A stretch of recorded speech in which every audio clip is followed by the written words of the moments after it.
This is a meeting of the Consolidated Commission on Utilities. It's our regular monthly meeting. Tonight, we have action items both for GWA and GPA.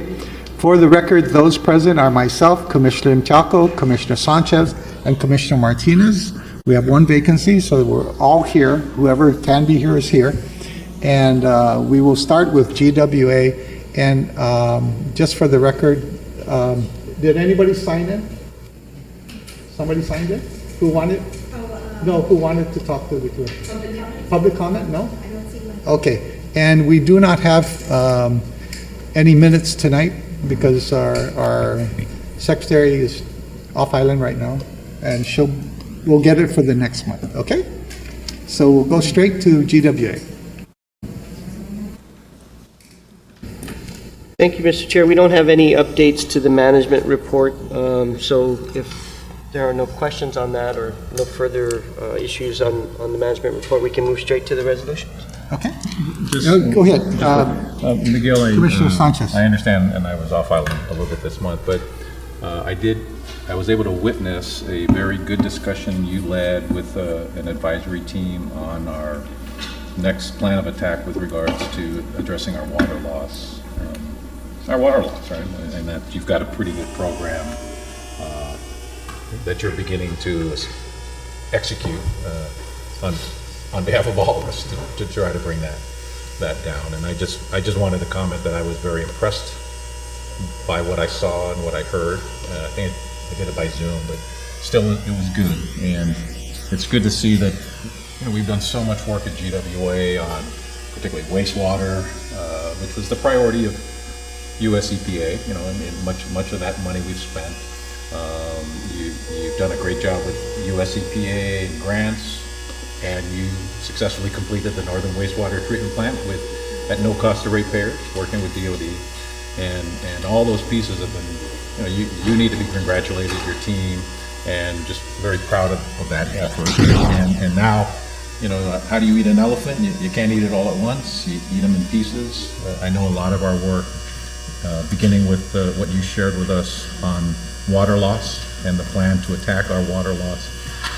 I was very encouraged by that meeting and what you're doing to now kind of move our focus less on wastewater, which we still always pay attention to, and now begin to look forward, particularly because you were finally granted some rate relief, right? We were delayed in our rate relief for over a year, but now we've gotten some rate relief. But the one question I do get from ratepayers is for us to identify where their money is going and what it will fix. In the same way that 20 years of rate increases have fixed quite a number of things, but there still is much more to do. So I just wanted to comment that on the record that I know water loss is one of your big focuses, but now that we've gotten another rate adjustment and we're asking for more, let's give some thought to sharing with our ratepayers what they're getting for their money. Because in some of the commentary here, and just people asking me, they're going, they're trying to connect. Okay, I'm paying more for what? And lots of times you hear them say, well, why don't they fix all the leaks? Well, you need the money to fix the leaks, right? And we've sustained that practice of gradually raising rates instead of these huge jumps and 5-year plans. And we weren't even. It's been 2 years, I think, since the last rate adjustment. So even that rate, rate by gets spread out a little bit. Okay. But I think in the future meetings as we meet, let's do a job on explaining to our ratepayers the reason these rates are going up is because we're now addressing these other problems, particularly the one I was very impressed with and grateful for was your work on water loss. So let's just think about that. Okay. We're having some technical difficulties, so we're not getting out. So we're going to take a 2-minute recess to have the people shut it down and restart it, okay?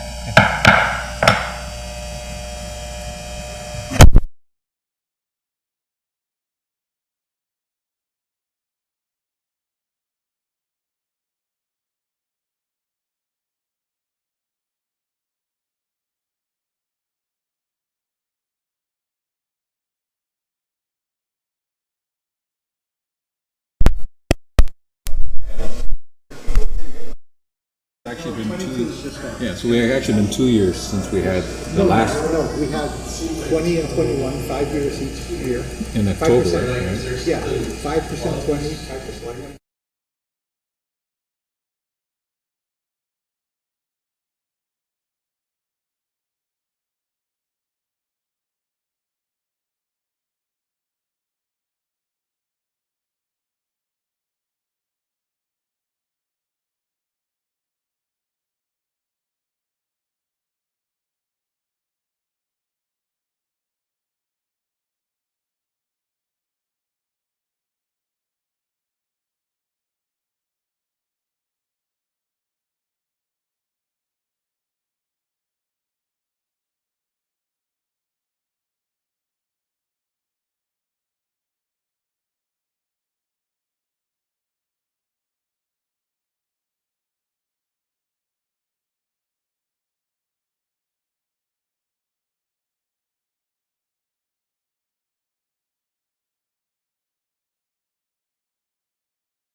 Commission on Utilities meeting. We had a slight technical problem. We believe we've corrected it so that you, the public, can really view us, see us, and hear us. So therefore, for the record, one more time, those present at this meeting are myself, Commissioner Mchalco, Commissioner Sanchez, and Commissioner Martinez. For the record, we are going to go straight to the Guam Waterworks Authority.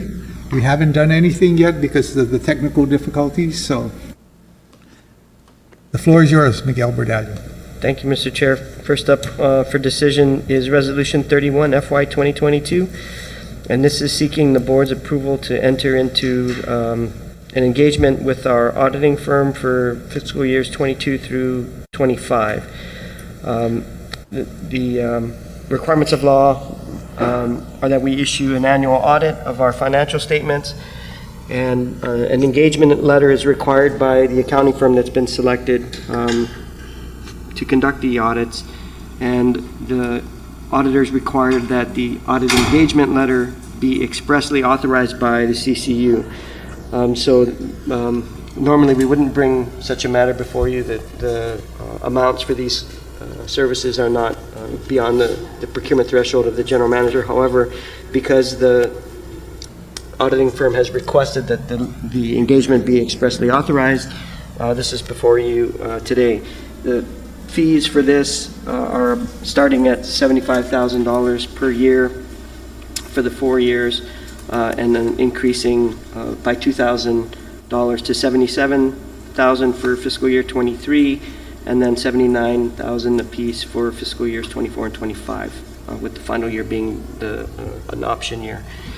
The audits are intended to be completed by the end of February of the following year and are funded out of revenues.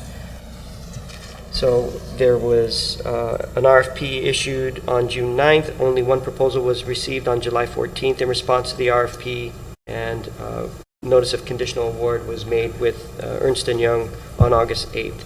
So all we need to do now is formally sign the engagement letter, which requires your approval. Okay. Any further questions on Resolution 31 FY 2022? Nope. Okay, is there a motion? This is the only firm that's left, right? Yes. There's only one on island now? I think they've all, of the big firms, I think Yeah. they all consolidated. Yeah, all the old employees went over to Ernst & Young. And there's a few that are like of council types. Yeah. Okay. If, motion? So moved by Commissioner approve Martinez. Resolution 31 FY 2022 relative to the approval of engagement letter for Audits. 2022 and 2025 through 2025 audits. Okay, is there a second? Second. Second? Any further discussion? None? All those in favor signify by saying aye. Aye opposed, nay. Motion carries. 4 unanimous, 4 aye votes, and 1 vacancy. Okay. Next up, Miguel. Next up, Mr. Chair, is Resolution 32, FY 2022, and this is relative to approving our fiscal year 23 O&M budget.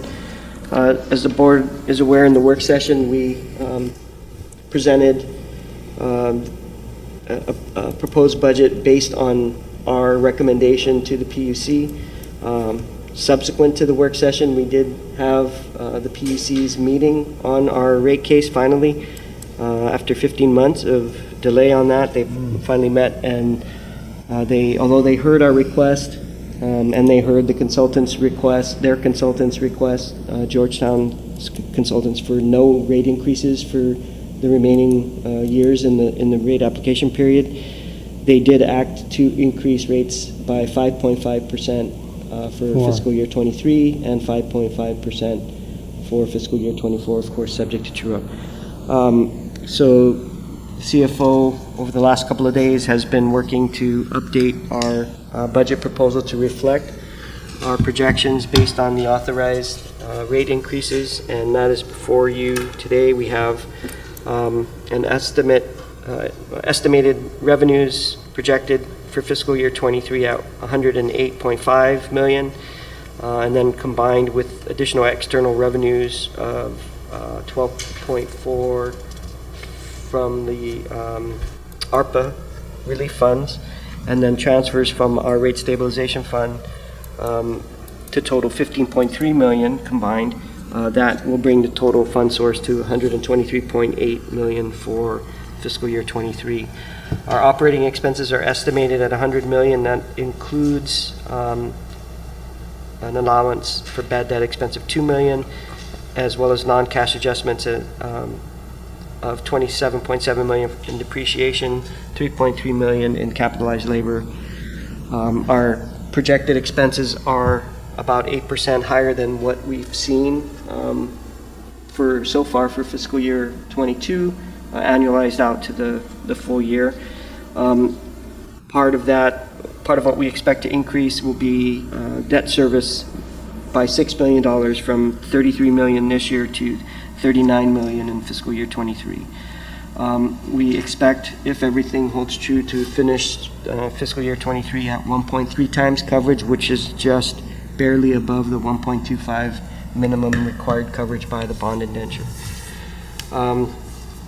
We expect, hopefully, authorization before we start the new fiscal year on October 1st, and of course these funds are based on revenues and the external funds that I described earlier from ARPA and RSF transfers. Okay. Does anybody have any questions? This went through a lot. So Commissioner Sanchez, go Yes, ahead. thanks, Mr. Chairman. Thanks for the hard work. I wasn't on island, but I understand, Miguel, and you were with the PUC, working at the PUC. We've got, for the first time, probably in the last 15 years, we didn't get an annual increase as we For 1 year. requested. For one of the 5 years. For 1 year, right? So this is really an increase we had hoped we would get a year ago. So that there was, from a ratepayer's point of view, there was some relief. From our point of view, it just squeezed our ability to address rising costs and all that. But now, as you pointed out, the PUC agreed more or less with our contention that we needed some rate relief, disagreed with their consultant, and granted it. And most people are always asking, where do these rate increases go? And you're laying out the budget, right, in the whereases. And part of our financing strategy has always been, because of capitalized interest, the full debt service on prior issued bonds doesn't kick in until a little later. And so some of this rate adjustment is, as you just pointed out, and correct me if I misunderstood you, helps pay for the debt service, but of prior bonds that now we are fully paying. But so that's the bad news. The good news is the prior bonds has given you money to fix things, right? How do we have a $70 million plant in agate? We borrow the money. We structure the borrowing in a way that eventually you need rate relief to cover the debt service, right? And we have an obligation to our ratepayers and our lenders to maintain sufficient coverage, to always have enough money to cover operations and more than enough coverage for our debt service, right? And so that's where some of this money is going. And I haven't looked at the numbers recently. Maybe Colin can look at it in future meetings, but my general recollection is 60% of the rate increases for the last 20 years have gone to debt service, to put a $70 million plan in agate, to extend outfalls that weren't extending, to end Hanamtaki, to an estimated $110 million for refurbing all of our water tanks, which we're down to the last one or two, to make sure that we always have clean water, contact time, right? Something that we didn't have 20 years ago is all of our tanks have been or are about to be fully addressed, so that even though we have a leak problem, the water that does get to ratepayers is safe to drink, right? And that's where US EPA focused their efforts. It wasn't on fixing leaks, it was on ending Hanamtaki and making sure the water was safe to drink. You even successfully worked with DOD to refurbish for $130 million plus the Northern Wastewater Treatment Plant at no cost to ratepayers. Otherwise, rates would have been even higher, right? So, but now with these two adjustments for this year and next year, some of the reaction I hear from our shareholders, who also happen to be our customers, is, what do we get for it, right? And some of it is, well, you've already got some of it. We're just getting the debt service fully paid for and addressed now. But I know you're also working on, like, the water loss program. There's going to be a future need to, people say fix your leaks before you raise rates. Well, fixing leaks costs money. Pipes aren't free, right? So this plan that we've had for the last 20 years, where we do 5-year rate plans, we spread it out over time, and we do it incrementally. At least now it appears we're back on track with the PUC. You have a rate plan, you have a rate for this year and a rate set for next year, if I understand it. And that money's in part paying for operations, which also has had increases in costs, right? Whether it's our sister power company trying to sell us power at the lowest possible rate, but the rate's gone up, right? And other costs, I'm sure, have gone up, and which is some of the reasons you need these rate adjustments this year and next year. But I think in the coming months, I know we're planning more capital improvements, particularly to address water loss, implement your plan. So I think that let's work on explaining to our ratepayers and our shareholders where the money from the shareholders' customers is going to be applied by the shareholders who also happen to be the customers, right? And let's give them a feel for, not only are we covering operations. Let me ask, I think let's ask. the debt service coverage, which has dominated the bulk of why we need rate relief at all, that strategy really hasn't changed, right? You have future bond borrowings you're contemplating for future CIPs that will go, and we may borrow the money a little differently, but in effect, repaying is repaying, right? You're going to pay back the mortgage one way or the other. And some of this relief, this rate relief is beginning to build the cash flow to fund the CapEx that will begin to address things like water loss now that you've made a lot of progress on wastewater. So the current rate increases will provide us with some additional revenue, but it's important to note that because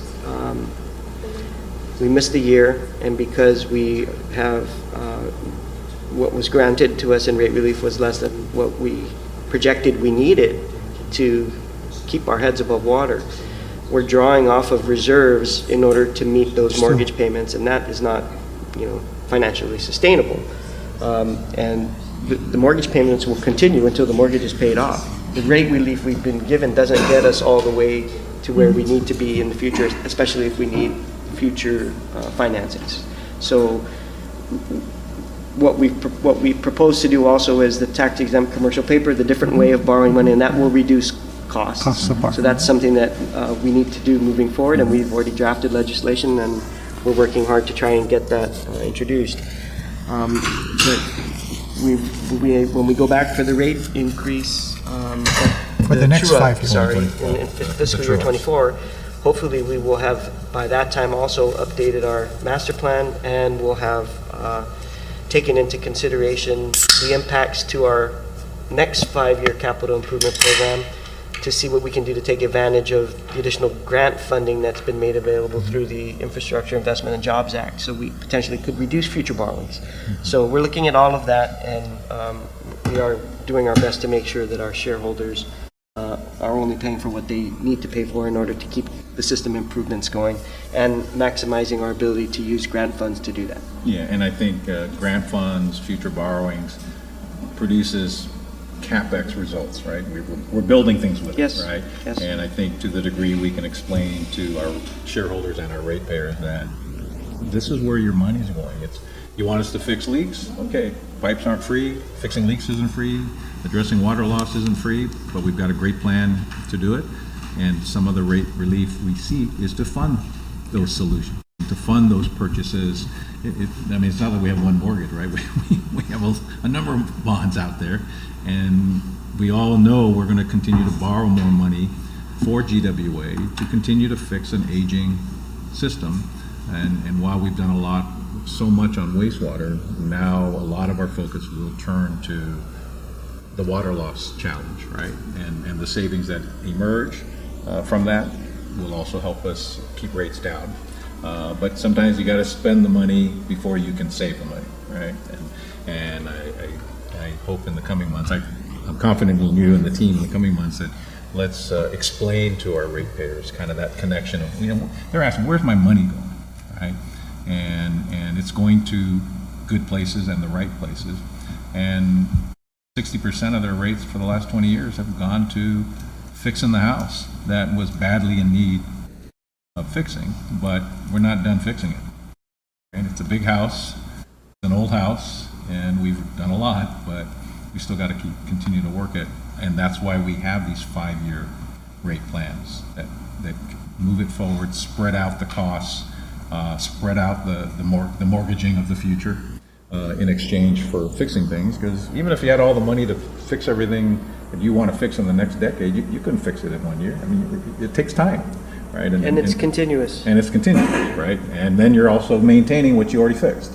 So it's helping our shareholders and ratepayers understand that process and kind of what they're getting for their money. You know, we're not here raising rates because we just feel like raising rates. You know, we're ratepayers too, but we also know what the problems that remain, and to become a world-class water system, and then maintain a world-class water system, which I know is our goal. So congratulations on the rate adjustment, and let's just continue to work on them and show our shareholders and our ratepayers how their money will be applied, not just for operations, but, and operations includes maintaining all the things that we've already fixed, right?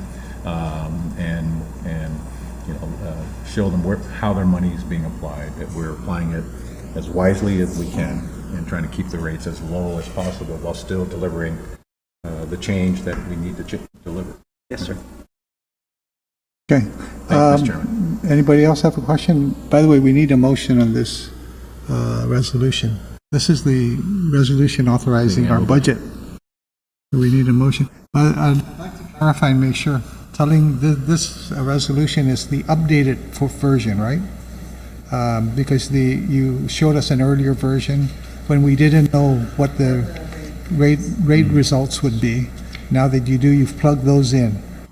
So that's where all the money comes from, all the breakdown that you did. Okay, just want to, is there a motion on the floor to approve this budget? Mr. Chair, motion to approve resolution number 32-FY 2022 relative to approving the FY 23 operations and maintenance budget. Okay, is there a second? Second. Are there any other questions? Any more further discussion? None? All those in favor signify by saying aye. Aye. Opposed, nay. Motion carries with 4 aye votes. And Miguel, the last one is one that's a joint resolution with GPA, right? Yes, So sir. why don't you go ahead and do it, and that way we don't have to do it with John. And John, you can jump in if you need to say anything. I'll defer to This resolution, FY 2022-31 for GPA and GW Resolution 33-FY 2022.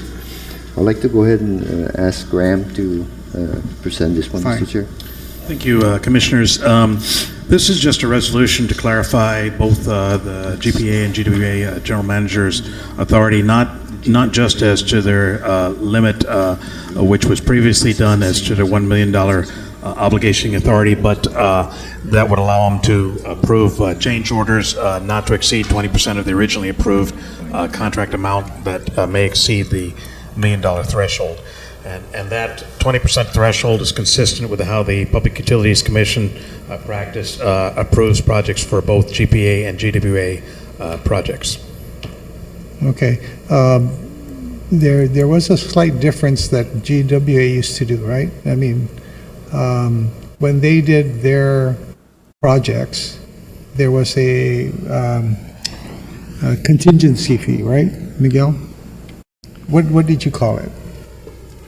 There is, for all of our projects, we typically include in our requests a 10% contingency on top of the original the final negotiated contract amount. Okay, how does that work with this resolution? Does that go out of the way because now this resolution's in place?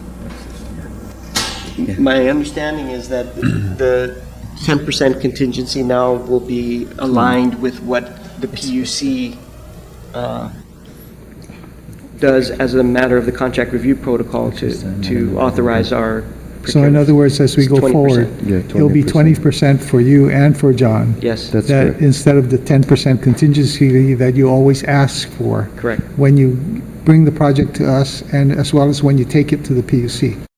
That's what we're doing, right? Correct? Okay. But it's still, and just for sure. clarification, Yeah. it's still limited to $1 million or less, right? Well, it's $1 million plus you can allow change order up to 20% of the $1 million. So that if there is a change on my contract, for example, $1 million, instead of having to come back to the commission again and asking $1,200,000 or whatever, it allows me to make that decision. Okay. Yeah, I The think, question- go I ahead. think the way that it reads is that we're authorizing a 20% increase in change orders, and let's say that the project is $10 million, right? A 20% change order would, So, Would be 2 million. limited to what do you think it should be? It's just that it doesn't require us to keep coming back for smaller change orders. So maybe, that is the concern, that if I have, $1 million is only 200,000. 10 million is, But 10 million, okay, or 650 million is, 120 million. So yes, so, some limitation, but, for example, we don't come with the contingency on our part, no? And I yield to my sister company that they do that, but we don't do that. So therefore, again, consistent whenever we get something approved, for example, a contract to the PUC, they always allow us 20% contingency before coming back, to them. Irrespective of the amount? Irrespective of the amount, Okay. I believe. That's That's the the whole question. thing. I So, think that again, you you have can to. limit it. That's the prerogative of the commission. It's just, again, eliminates us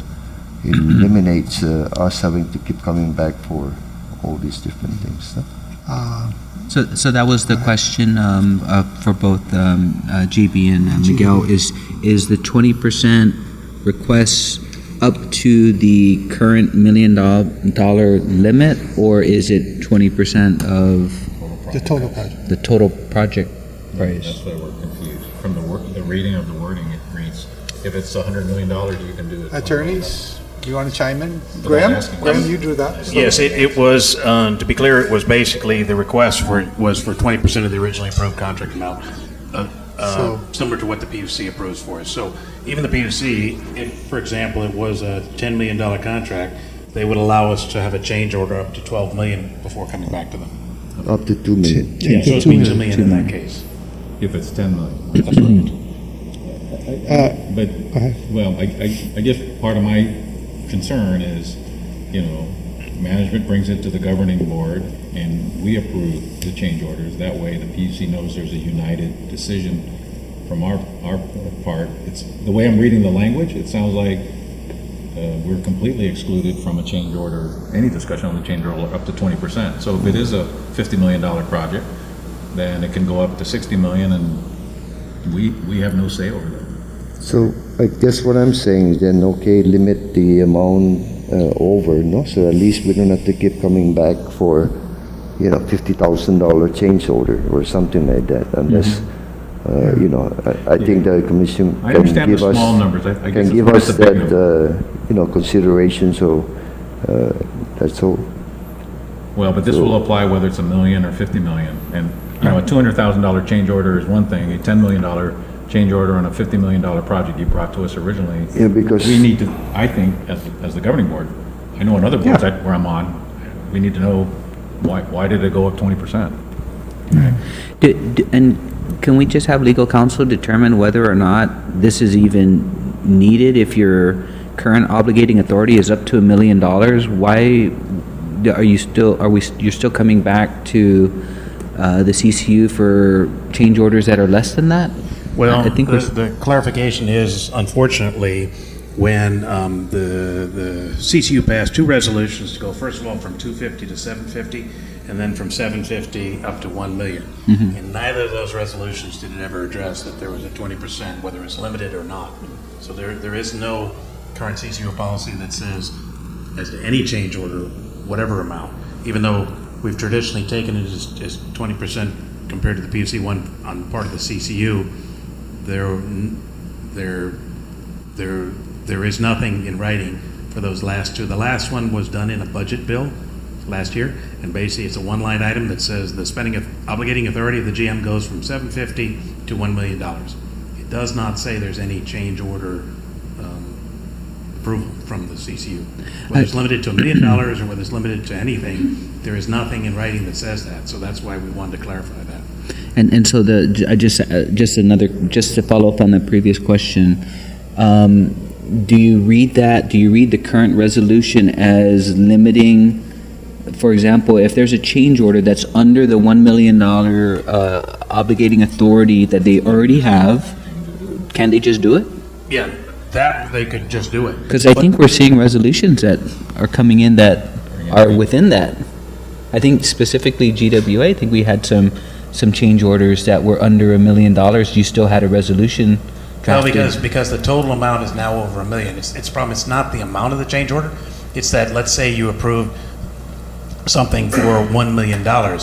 If the project now goes up to $1,005,000, you need to come back because it's over the $1 million. It's the total thing. It's the total contract price to include the change order, right? So anything over $1 million requires. That's the interpretation, that it's inclusive of the original authorized amount? It is. So instead of $1 million, it's 20%? But he doesn't have to come back and inform the board? No, case in point, no, we go to the PUC, right? I'm sorry, PUC, $5 million Cabras overhaul, Which we approved here, right? which you approve here, Okay. right? And now you take it to the Contractually, PUC. take it to the PUC, they approve it, and with the PUC, they allow us not to have to come back if the change order is 20% of the 5 million. But isn't that because you've brought it to this board? No, and no, we said- it's because we don't have to go back to them. It's Yeah, their but you wouldn't- it's you their wouldn't- contract But review protocol. If I may, 20% is 1 million of a $5 million contract. That's 20%. So therefore, we don't have to go through the 2 months process again to go here and then go to the CCU when I'm trying to overhaul the machine. We find out that the bullet tubes has to be repaired. That's all it means. So therefore, I mean, you can ask us to report back to you, but that would help us provide that flexibility to allow for that. So if the contract is only 1 million, so 1,200,000. Right. So it's That's not the relative one we're to. afraid of. And that's- And then the last thing about this is that, okay, what they're saying is we build out the dollar amount. So as long as for this particular type project, as long as we stay below 1 million for yourself, right? We don't have to come to the CCU. As long as we stay below 1.5 million for the PUC, plus the 20%, we don't have to go back to the PUC. So the issue there is that it's cumulative, right? In other words, so if you gave me 1 million, and then I come back to you, and now you authorize that I need a 700,000, right? So it's 1.7. Now, before I can spend that 1.7 because it exceeded the 1.5 threshold, we have to go to the PUC. See? Because the 20% is 1.2, but now I'm up to 1.7, and then you see the 1.5 threshold, see? So it's just trying to make it a workable solution for all of us, that's all. I mean, I'm not objecting to that. Yeah. I'm just saying, if you come to us and say, we approve a $5 million contract, right? Then you implement it, and life intervenes, and now it's 6 million, right? 20%, right? Right now, you come back to us, you inform us, hey, the $5 million contract you approved a year ago is now 6 million. I need an extra million. And you do the due diligence, we do the due diligence, and we say, most of the time, okay, it's 6 million. When that goes to the PUC knows you've approved it and we've approved it, right? I know, but- And that's the logic of why they're willing to be flexible on the 20%. That's the way I've always understood the PUC piece of the puzzle, right? Because you're right, we don't want to always keep running back to the PUC. We're a much easier approval process for rates than the PUC is, right? They have to have hearings and all that. You can bring a contract we've already approved that has nothing to do with the budget, may not even have anything to do with rates. It just says, hey, you approved project A at $5 million a year ago. Hey, now that we're implementing it, it's $6 million, right? Yeah, so- And then you inform us, and 99 times out of 100, we say, 6 is fine, we understand why, because. Yeah, so we don't have an issue with that in totality, okay? But we do, what we're trying to say is that I can just spend the money and then come back and tell you. Right now, he's saying I can only spend 1 million and not $1,000,001, no? So I'm saying, whereas in Miguel's case, he puts it in the contingency, no? So maybe and I think we've done this in some past You know, well, we come to you and say, okay, it's $1 million contract, but give me a 20% Contingency. contingency, no? That I like, You know, but I don't know if we want to make it automatic. That would be my concern. so again, that will work, right, Grant? Because you always explain it to us, both of you explain it So to in us. other words, when we come to you, we have a $1 million or whatever, a 10 million or 100 million. The bid And I is- say, give me 10%, but of course I won't ask 10% because that's 10 million of 500, that's 50 million, which doesn't make sense, right? And you're gonna say no. So I'll just ask you for a short amount, small amount for Contingency. contingencies that include, again, reasonable $1 million, you know, on a $650 million, $2, $3, or $5 million change order is not unheard of, ne? But I can come to you and explain that, and so as long, okay, we'll put it in our future resolutions for getting approval that will, you know, we're requesting in addition to that a 20% contingency. So, You okay John, with that? if I understand, Right, right, so if I understand you right, if it's a $5 million project, in the future, you're gonna come to us and say, I want a $5 million, and remember, you've already bid it out, you already have a contractor. Right. Right, so you already know the amount, right? Right. So here's a $5 million, but, perhaps we will change the way we do it and say, okay, it's 5 million, but we'll give both of you a 20% contingency, and you take to the PUC a 5+1 project. Then the PUC will know exactly what they're approving, because it's exactly what we approved. But at least we had a chance to look at why it went up 20% from the original bid that was bid. You get a chance to beat that up too, right? Because you're gonna go to your bidder and say, hey, you bid 10 million. Not, you bid- not why, because what you're doing is you're approving now for me to have 1.2, 5 to 6, 100, or 5 to 6. So what Yeah. you're really approving is 6 million. So I don't have to come back Correct. to you, right? Or although I can, you know, I typically inform the commission anyway, right? But that way, then that makes it for us as we implement this project, because our projects now is not okay.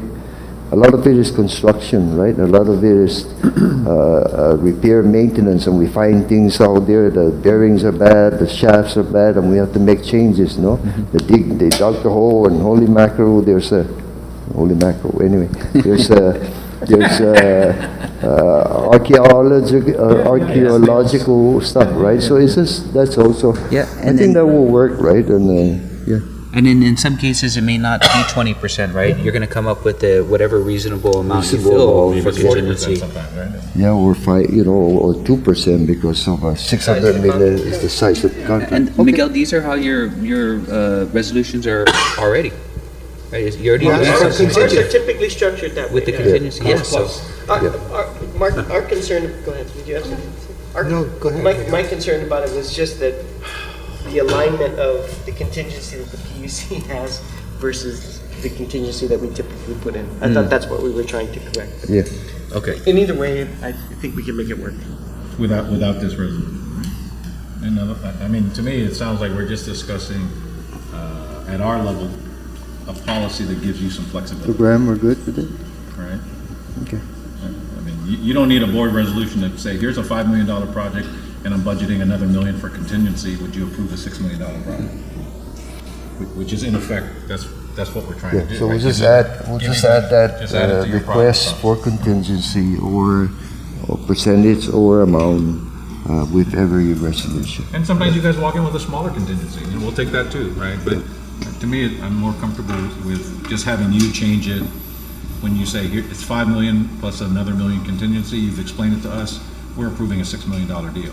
Okay. And then you take that to the PUC, right? So I just want to add, so with the PUC, right, the 20% contingency is automatic, no matter what. So we have, and the chair has mentioned that we have included these contingency amounts over whatever amount we want to approve, like 10% or 15%, usually it's 10%. When we carry that to the PUC, they usually, well, in the most recent, Contract review? yeah, in the, right. Well, in the most recent petitions that we filed, they've actually denied our contingency and they just apply their automatic 20%. So we ask them, we tell them that we have the CCU has approved a contract amount and our 10% contingency, and then we take that to them and we ask them to approve both and then add their 20%. If they So want to. What I've seen them do is deny our contingency amount, approve the amount, only, not the contingency here, and then just go ahead and add their 20%, which is more usually than what we've Yeah, asked but you for. to me, I'd rather have us add the 20 than them add the 20. We do the most work, we do the most due diligence. We get in the weeds with you guys, and 5 million, I'd rather say, send them a $6 million So package. that's why the resolution is before you, so that's And all right. It does align with the PUC's practice. The PUC's practice is embedded, I don't know if it's within the contract review protocol or within an order, but the 20% contingency is automatic, no matter what amount we're asking for approval on. So with the if we PUC. take if we at the CCU level approve a $6 million a $5 million plus a $1 million contingency, you go to the PUC and ask for a $6 million approval. If they want to add 20% on top of that, that's on their side, right?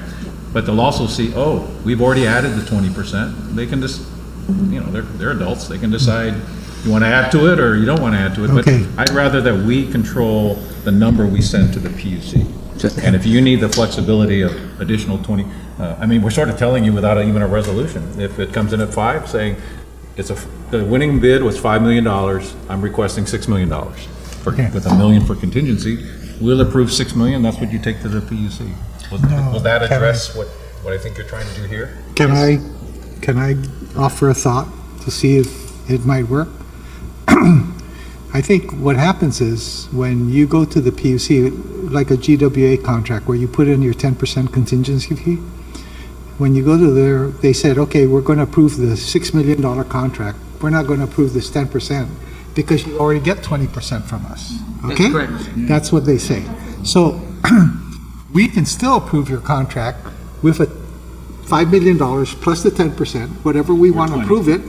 It just means that if you need to go past 20%, then you better go back to them.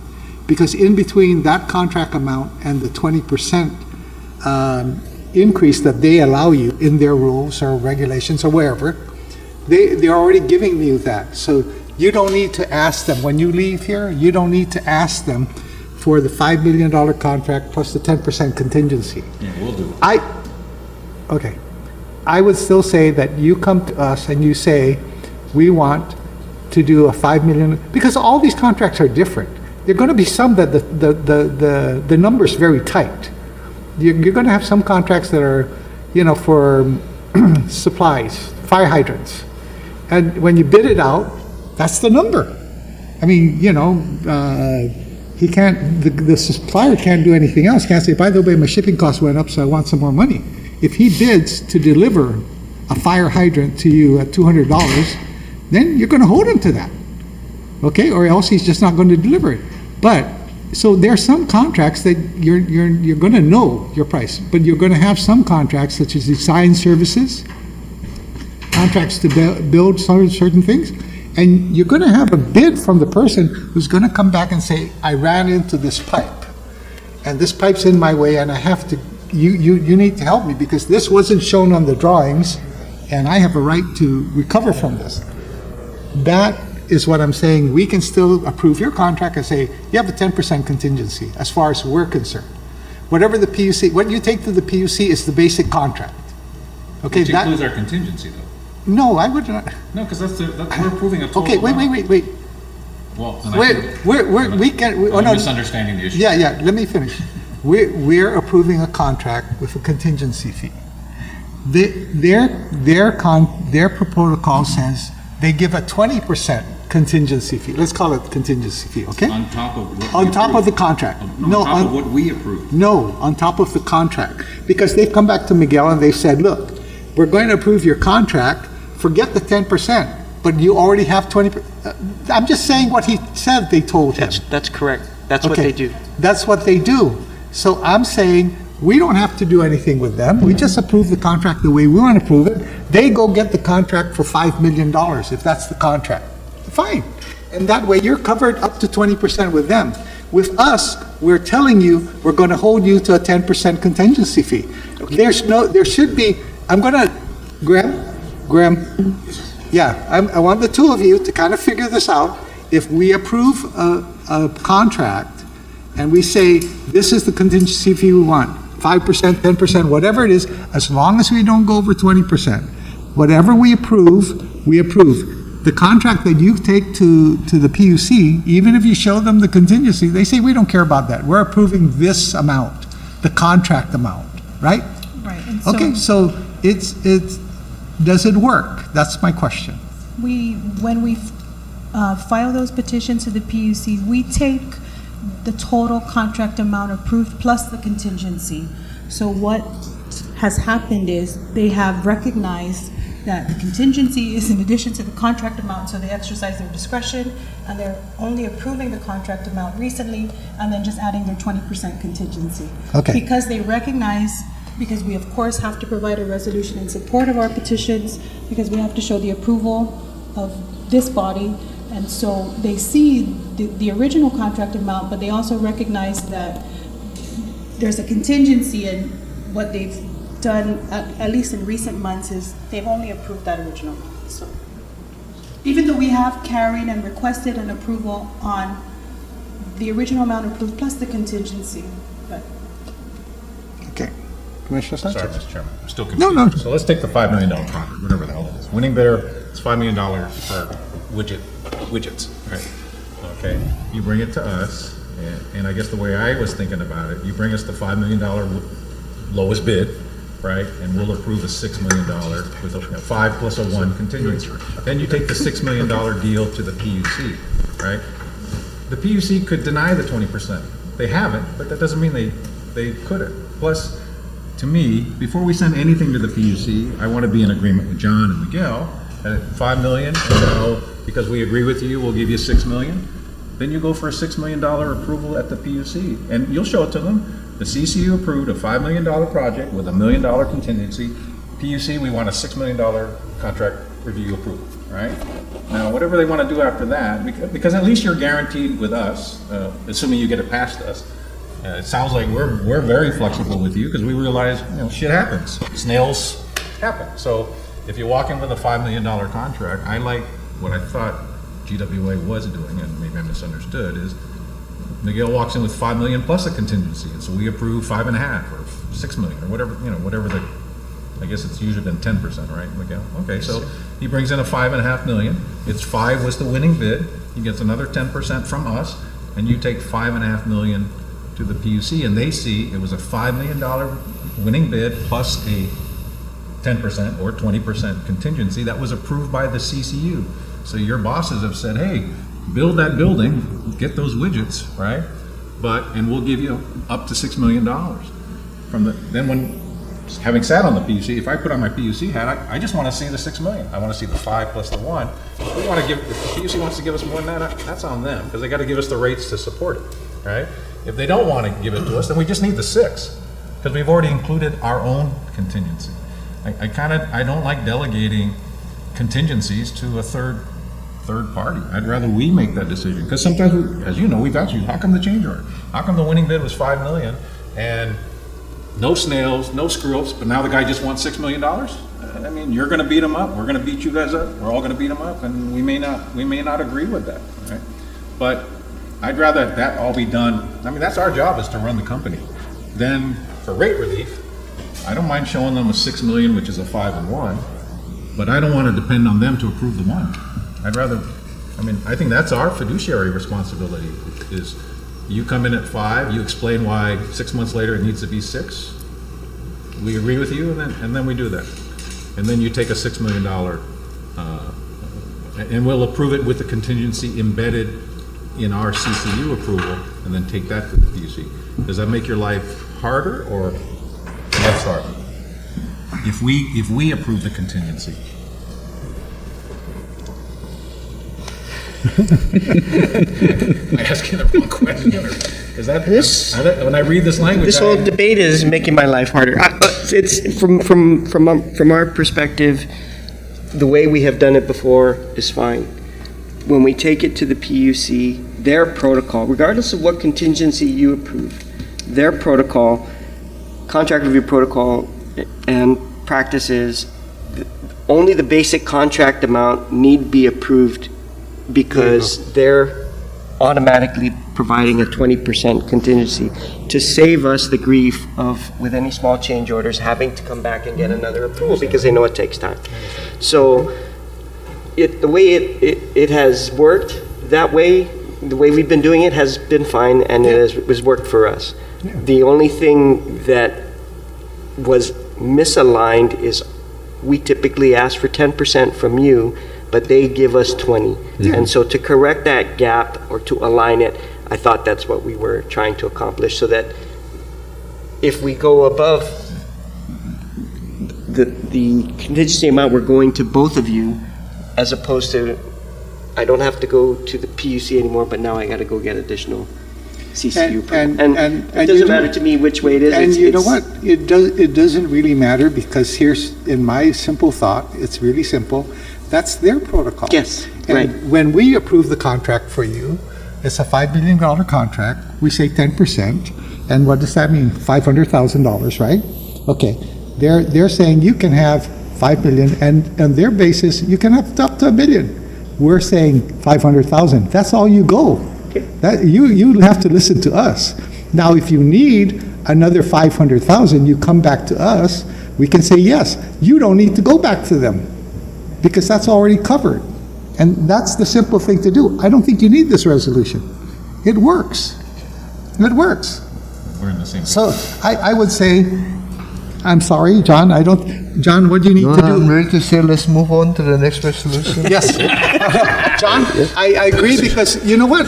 John, let's put it this way. No, it's good. No, I agree. No, I'm just saying, yeah, And you've already fixed it. yeah. Yeah, So, no, to fix it next time, so. yeah. So just do it that way, and, leave it up to us. He's just Now, saying if that they're we're going if we're going to to, remove it anyway, even if we go to 20. if They're going to we're remove it going, and then approve their own contingency? Yes, Okay. they are. That's on them. That's on them. okay, so, But I'd rather send them a $6 million so that these two have confidence that, and you send a clear message to the PUC. It's been reviewed by management, it's been approved by the CCU, it's 5+1. PUC, what you do after that, it's up to you. You're independent, you don't have to listen to us, you can deny it. well, they won't deny it. What they do is they They simply won't say, fund it. they just say, the $5 million contract's approved. And as far as they're concerned, you can go 20% above that. No, I'm just saying, that's to their I'd rather mind. send them a $6 million CCU approval. Oh, send them the approval. I'm sending, Sam, no. Then they can decide Commissioner. whether they want to approve Yeah, our 1 million. Because they could say, we don't approve the CCU's 10% we're only going to give 10. Yeah. But in practice, they do approve it because they recognize that Okay. they don't want us to run back to them So- every month, and we don't want to run Yeah. back to them. okay. So you guys just Long story short, maybe we don't need this you resolution. can Okay. deal with it in Okay, we'll move Okay, forward, Mr. Chair, thank you. Miguel, are you done? You're done? Okay. You don't want to, you don't want to Lucky stay? you. You don't want to stick around? I'd love to hear you talk about that. Okay. Thank you. Okay. We don't need to recess anything, right, John? You're ready to go? That's right, Mr. Chair.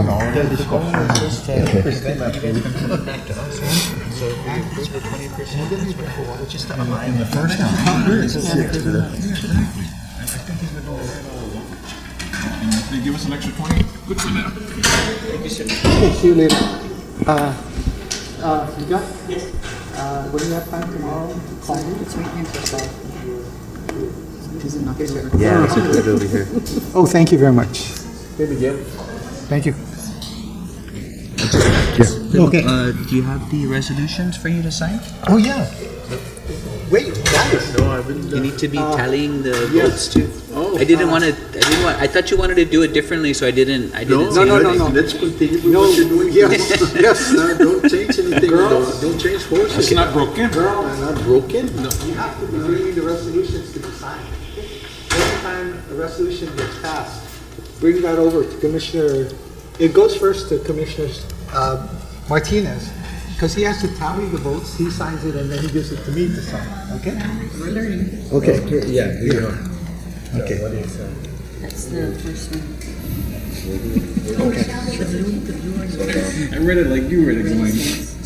But did the PUC give you a 20% So you need to say aye. contingency on Ukudu? 4, nays, 0. Anything signed with PUC, Absent and 20%. abstain, 0. But we didn't. So Huh? it's 4, But we 0, didn't. 0, 0. No, you never gave me any And then you sign. contingency. Well, you never asked for any, I never asked for it. but we would have. But it was, Maybe, but not 20% of the Ukadu. I was told that perhaps I had something. I don't There's this know. one commissioner that's always asking about change orders. I'll find out about, whether in fact I want to make sure all of that is, I thought Miguel was trying to put a fast one on me. It's just like, I don't want to answer any more questions You know about what? change I don't want orders. that damn bidder to know that he's got a guaranteed 20%. yeah. Hey, I found some, hey, let's go put some snails on my property.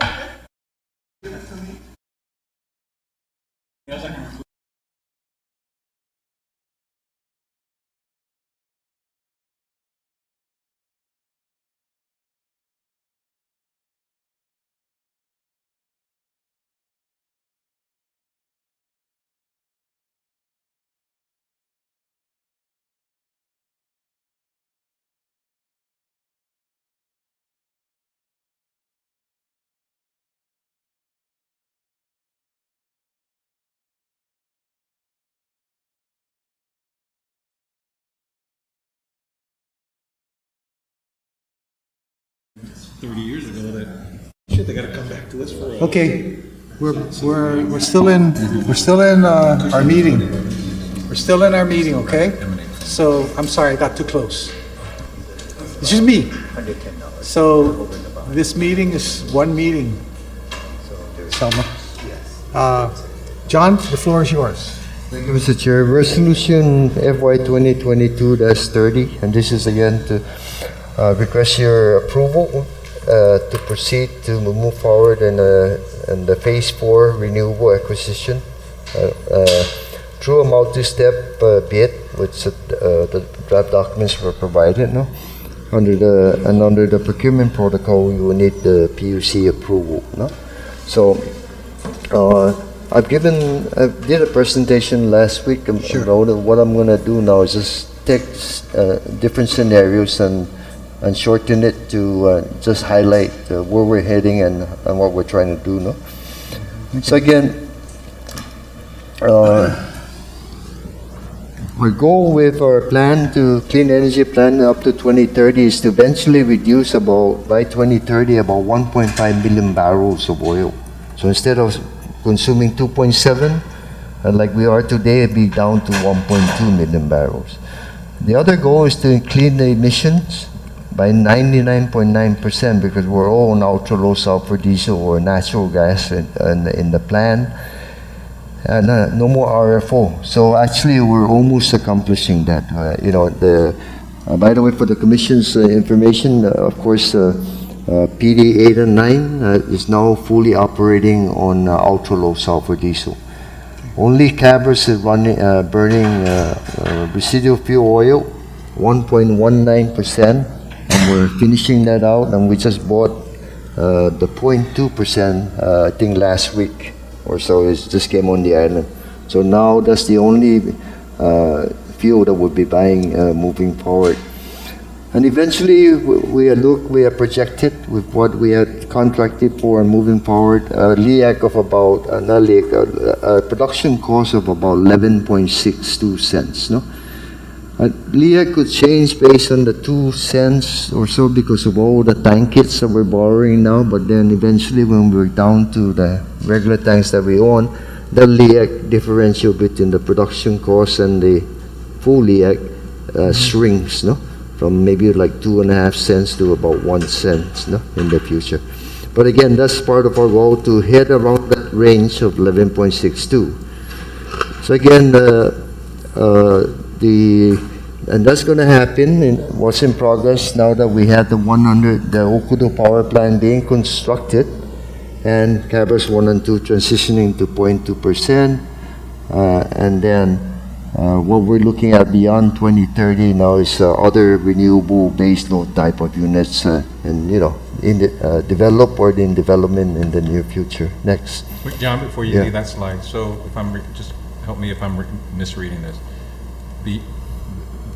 Based on this plan that you're asking us to approve, you're forecasting, for the sake of discussion, that with the new generators, with the additional solar that we would be procuring, both utility scale solar and whatever rooftop solar, however that issue also contributes energy, right, and at whatever price. Is it your forecast that the LEAC could drop as low as 11.6 cents a Now, kilowatt hour? this is the, That box on the remember, lower right? I'm giving you a plan between now 2030. 23 to 2030. Right, that's how I read this Yes. slide, the Yes. second box Yeah. in the 2020. So this was our original plan, no? This is where we're going, oh, okay, this is Okay. where we hope to go. Is Yeah, it this about- was our plan, remember, the 25% renewable plus the Okudo power plant. Right, right. But in the next page, so we're talking about what's changed, no, recently. Okay. What's changed recently is the NG is no longer a contract, no? Right. They did not pulled want out. to sign a contract because again, the 2-year protest period just threw the project they don't want to proceed with that. The other thing is the contract with Hanwha is tenuous yet because of the inflationary cost with transmission and all of that. We've been trying to see if there's a way to salvage that deal. However, we're not there, and I think it's very tenuous for us at this point. No, so those two significant changes has occurred, no, in our plan, right? As we were presenting to proceed there. And again, this is all between now and 2030, right? So next. So again, what we're looking at now, and I'll show you, is that really we're not going to be there at the 23% because Hanwha is tenuous here, unless they really come true. But what I'm going to be asking you tonight is that by approving 180 megawatts of renewables, by all constructed on the line by 2036, we're going to hit 36, 26, or 30, 26. 2026, I'm sorry, we're going to hit a 40% renewable. So we're a hiccup, but we're going to still make it by proceeding in this process, no? Next. So this is I did this to show two types of graphs, no? Where are we today? I mean, today with the Gpwa and the glide path, we have about 85 megawatts of capacity, and it produces about this much of energy on a daily curve on a good day or whatever, right? So this is where, and it's all, there's no shifting. I mean, we can shift it a little bit, but it's not cold shifting, right? So then what I'm showing you here is that as I know, all future renewables are going to catch all the energy and shift it, no? Because if you look here, the yellow is what you're seeing here. They're going to produce the same thing all the way through, but the beige, no, that's now the shifting energy. So you can discharge that battery as long as you discharge it by the morning when you're going to start charging it again for the following night. So, and then you can actually release some of it in the daytime. So it's almost like almost like a generator. Yeah, you can kind of play with it. So this is where, if you notice here, look at it, almost a straight line. That's the Right? new gen, right? That's the new gen. That's the new generation, right? And even all the other conventional All the units, conventional right? But gens. it'll be most likely new gen and PD 8 and 9. Right. If you notice here in this peak period of time, because of, I'm trying to make this a straight, we're trying to keep the generator purring along at a certain most efficient load. So this is why maybe this is only 2 units running, and on the evening we run the 3rd unit, see? And again, we'll dispatch as economically And the as rest a- you get from the battery but- storage. So this is how we get this is 40%. To 50%, we're going to wipe out this blue again and bring down this scenario to a lower load. So that's how we transform to 50%. No? Okay, next. Here are the numbers that I ran, no, based on $120 a barrel. Okay. Remember the 11 cents I showed you earlier? That was the original projection was on $100 a barrel. This one now is 120. It's more consistent with what is the reality today. So when you look at that, you see here, Gpwa is on the line already, so that's 2023. In 2025, the full year of 2025, Okudo will be on the line, right? So it's going to produce that much. Then the project I'm asking you today, the renewables is on the line in 2026. So here you're going to see here in 2026, see this 300 million kilowatt hours? That's the minimum that we're asking for in this bid, no? And then in 2027, we go to LNG commissioning, no? Again, that's still subject to approval by CCU and PUC. Then you start seeing these numbers, no? Because again, I adjusted the LNG price to be more consistent with the fuel pricing. And then 2028, I expect by next year or the year after, I'll be going out again asking for another 180 megawatts. Consistent with the IRP, which is to put in about 400 megawatts by 2030 to achieve 50% renewable by then, see? So if I put that in, there's another 300 million here, you see here? So this is 100, basically it's like up to about approximately 180 megawatts. 300 million is about 120. And so this could be a 300 to 420 million kilowatt hour production depending on the facility. Why the bigger numbers? Why 180 as much as possible? Because there's transmission costs still out there. As we can see by Hanwha, at 60 megawatt. That's the killer. It's a killer, right? But then there are bigger parcels out there, right? So if you have bigger parcel, you produce more energy, you lower your average cost of transmission. Therefore, you can spread that out over more kilowatt hours. See, so this gives that more potential to achieve lower costs. Yeah, thank you, Mr. Chair. So, is the transmission cost what's driving the uptick in the system dollars per kW from 2027 to 2028? Because it actually increases as more renewables come on? No.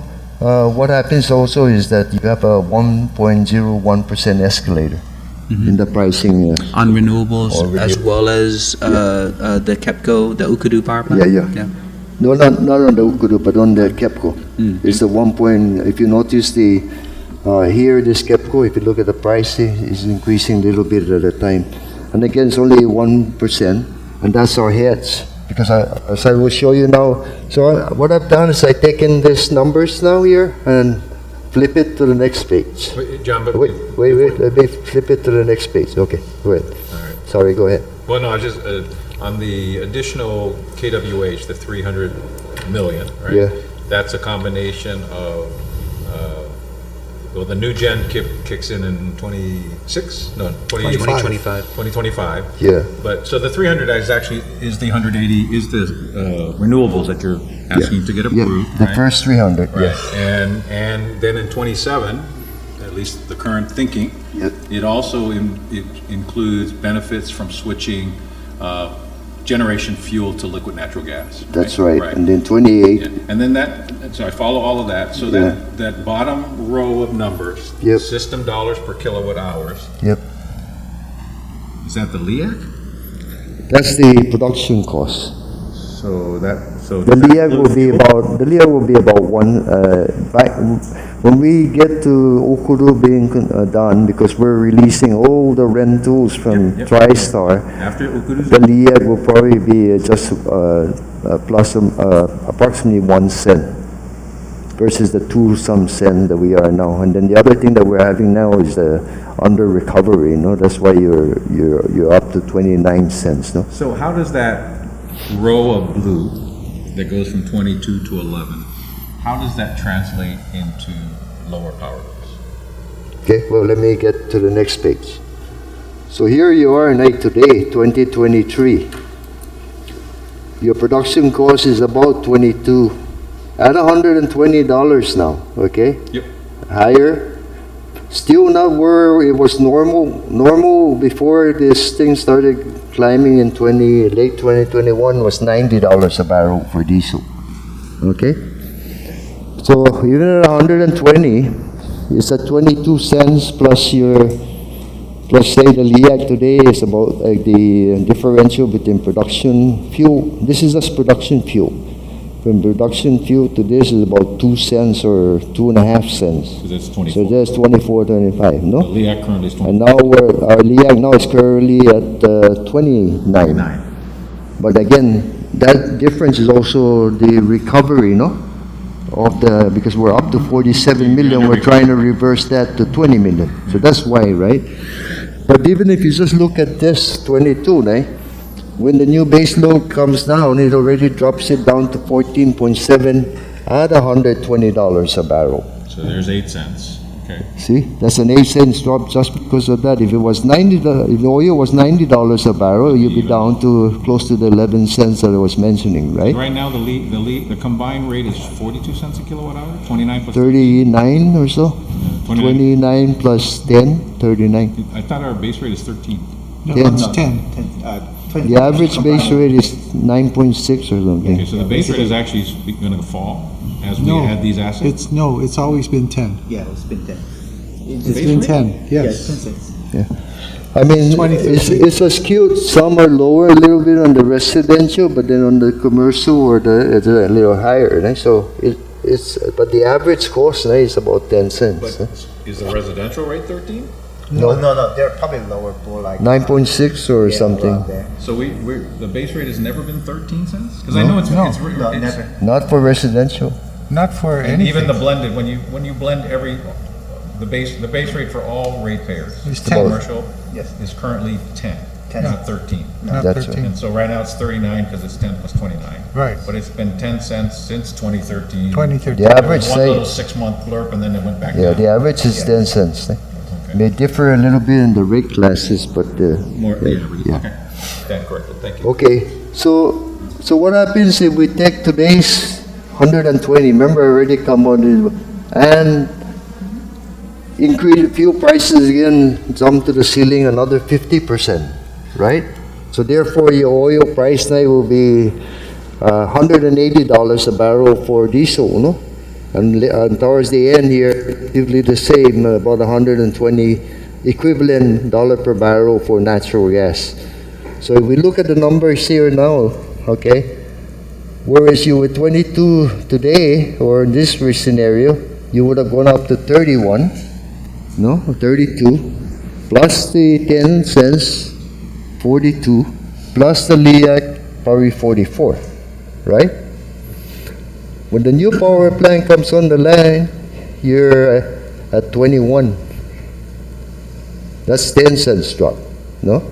That's with the 50% fuel increase. That's with the 50%. So if we go to the ceiling of 180, you're not going to be seeing again the 29 cents that you're seeing today once Okudu comes on the line. Because we reduced the amount of fuel. Because the amount of consumption is down by at least 500,000 barrels a year. So therefore, this is what we mean, the leveraging, the hedging of renewables, and the new power plant now will start to sustain our level, our rates, on where it's not significantly impacted by future fuel oil price increases, no? This is where I'm heading with this whole story, no? So if you look here, as we add more renewables, see, 21.19, then if you dropped in natural gas, you'll be 14.8, no? At 180, this is already, again, 50% or higher. And then we add more renewables, you're sustaining this rate. So the impact here now is 34% versus 44%, actually 26% a year versus 44. So the more we add renewables, The less oil we burn. the less oil we burn, the less impact. So we're not going to be seeing this spike again. We're going to be seeing, what you call it, almost, this is what we could like to say, sustainable, lower cost, affordable, and sustainable. So again, all we're doing now is implementing this plan. So already Okudu is going to come on the line. We already have KEPCO. Now the next phase is to adjust our effort because of two consequences that was beyond our control, One is Hanwha, the other one is the protest, And so therefore we're adjusting that with a request for 180 megawatts, for renewables. So What do you next- think renewables will come in? You know, we had really good prices on renewables with NG and Well, see, Hanwha.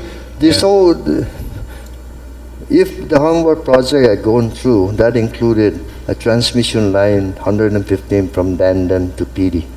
Well, that's not going to happen from what I see right now, right? So therefore, the next set of renewables will still include that. Okay? But once it's already constructed, then that's when the next set, which is the 2028, as you will see, I dropped it a little bit, no? From the 2026 contracting, because transmission will be less and less of an issue. So right now they're actually funding the transmission, no? So again, the benchmark that I'm showing now is in my calculation here is about 14 cents with the battery and transmission, no? So I remember the NG was 11 cents. Yeah, But I think, but okay, so you think it'll, I mean, so go up a little bit, but it ain't gonna go to 29. no, yeah. That's why we're doing this. That's right. And so anybody coming in above that number, and I better sharpen their pencil because already, and we're saying, you know, this is what I I mean, think. even Hanwha could rebid, right? Because they already have the Well, land. I wouldn't want to get into that No, right but now. I'm just Because again, I'm still negotiating with them. They have a contractual obligation to, you know, to provide the contract, and unless What if they come in, but as you negotiate with, well, the problem is they want the bid at a certain price, right? So your negotiations are sort of. So even, you know, if they're not going to do it, then they should just say, okay, we're not going to do it. We can't do it, and then let the consequences take its effect. Right? But so right now we'll see. You know what I mean? I mean, everyone, again, you got to be a responsible bidder. So if you're Well, and I don't if think you're- it's if their you're- fault that their costs went up either. well, I don't know. I can't judge that now. Yeah, but we right? also, but we know globally, Yeah. costs went up. And supply chain and all that crap, I mean, even in the mainland, you're seeing solar contracts are being either abandoned or repriced because the cost of solar today is higher than it was in 2020. for Remember, all these of these reasons. people started the same time, no? Gpwa and Gpwa is done, and Hanwha's not. so again, they have to explain that, no, when we come, okay? But again, but I can understand today that they can't proceed when I analyze what they're, is because the transmission have doubled, you know, Their and all of costs have that. increased, Yeah. yeah. So anyway, so then what happened if we went back to normal? So then if we went back to normal, right, then here you're back to the numbers that I given you earlier. If it went down to $90 a diesel again, no? But again, so we're still on track. There's a hiccup of about a year, but then we can get back on track by moving forward, no? Next. And so again, this is what I'll be asking you today, and I've laid out, again, for the Commission's understanding, of course, what you call it, not anticipation, but in preparation for laying the long groundwork of some of the things that we're going to be coming to you for as we move along. And I mentioned this in the last board meeting, no? First is your approval of this so we can proceed to the CCU and get the bid out by November so that the units can be on the line by 2026. We would look and developing small-scale rooftop and raw land or other things within the next 6 to 12 months. We don't know yet how to, but we're going to look at that because there's, you know, we have 400 megawatts to put in, and so there are some opportunities there to look at. But how we're setting it, I can't say any more than we are going to work on it, and let's just let everybody know that this is something we're going to be working on. Obtaining authority from the legislature and administration for 300 million. We can take that word green now because it could be confusing. All I'm looking for is some revenue source, no, to use as leverage and to begin the process of implementing remember, the integrated resource plan said to go to 50% by 2030. There's about 230 million of investments that have to be upgraded in the infrastructure. Then I'm also looking at other things like transmission, maybe and others. So that's why 300 million. But I'm not ready to ask your approval today because we're prioritizing, we're merging those estimates and laying a roadmap and then coming back to you. But I anticipate it's going to be somewhere around the 300 million. But the question is how we're going to pay for it. Well, you're going to pay for it from the reduction of cost, no? From Fuel savings. fuel savings. No? So, John, help me understand, right now, a solar farm has to deal with connecting to the grid, right? And that's where it gets very expensive, right?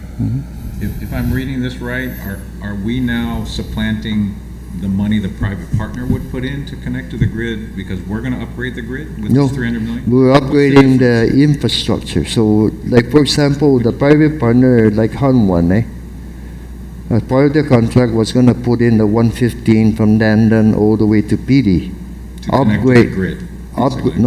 So upgrade that, okay, and then turn that over to GPA, and they also have to put in their connection from their location to the substation, Right. and that's the typical cost of the power purchase agreement. This now is typically our cost, ne? From the so this 300 million would be to upgrade from the substation to the rest of the grid, I guess, right? Yeah, the 300 million will be inclusive of, for example, now if the next bid doesn't do the transmission, right? Then we will have to put in the transmission if we want to attract lower cost renewables. We can attract lower cost renewable. The difficulty is they're all going to be estimating or doing and getting financing and doing all this stuff. And we can wait for us to go and do the bonding because I don't know when we'll get the authorization, if you recall the chances. So we have to proceed forward and let them do it again, because it wasn't done in the last bit. But once they've done that, we would have a new infrastructure. Then we see what else we have to do to prepare the island for more. And maybe it's best that we bond this ourselves because that's our core business, no? That's what this And then get it. That's what this Yeah, that's still. So in addition, remember, we have to get a battery. We have to get potentially synchronous condensers. We have to do a whole bunch in that IRP, the 230 million. Right, but I thought Yeah. the partner that's building the additional renewables would supply the battery. That's why I'm No, trying no, to no. make sure I understand. The battery you see in the IRP is a standalone battery.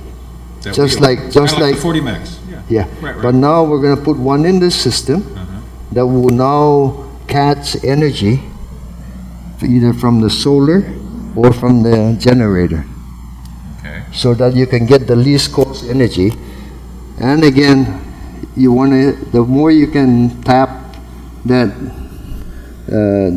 duck curve, the less in the duck curve, the more you can run efficient base So load. I'm not, I guess, I guess I'm getting a little confused in that. I wouldn't mix the two, the phase 4 and the bond. The bond that we're looking for is for after the for After things you've that we added have all these to. renewable, after you've added these Yeah, partners. phase 4 is gonna have to go in anyway, and they have all this time to get it. In the meantime, we need this money to start upgrading the system, including getting And batteries, more. other stuff. No. So like for rooftop or. Yeah. Because Because again, it's almost 500, 400 million or so, which includes transmission, no? But if the PPA puts in part of that, then that keeps shrinking, no?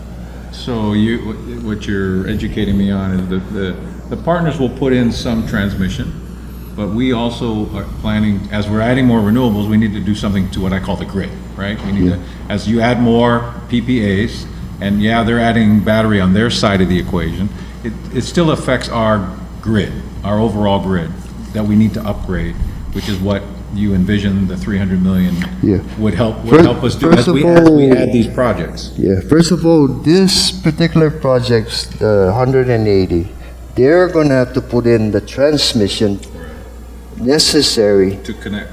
to connect, not only to connect, but to make sure that there's system stabilities, that we can get that energy from Dandan all the way to Cabras. So if it takes 15 miles of transmission, they have to put it in as part of their project, Right. just like we did the last time. After that, the next phase of then we may say, okay, so this group is already contracted now to do this, but then we want to loop from Dandan to Agana.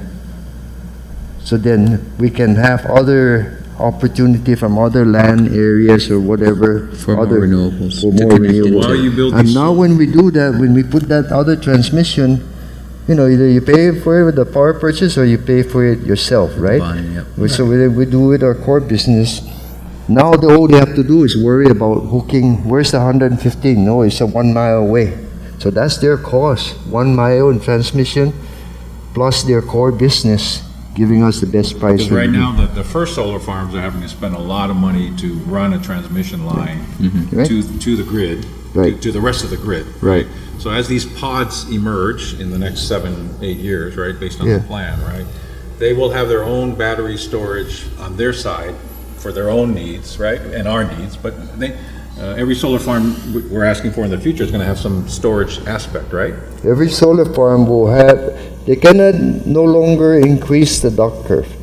So Right. in other words, they can no longer put in the daytime unless we Right. ask them to. Correct, right. So the- they all have to have Right. storage. So the solar pods that we would be approving with this plan, Yeah. and I call them solar pods from Yeah. future bidders like a Hanwha or an NG or Anybody. whoever the winning bidder is, right? Yeah. Okay.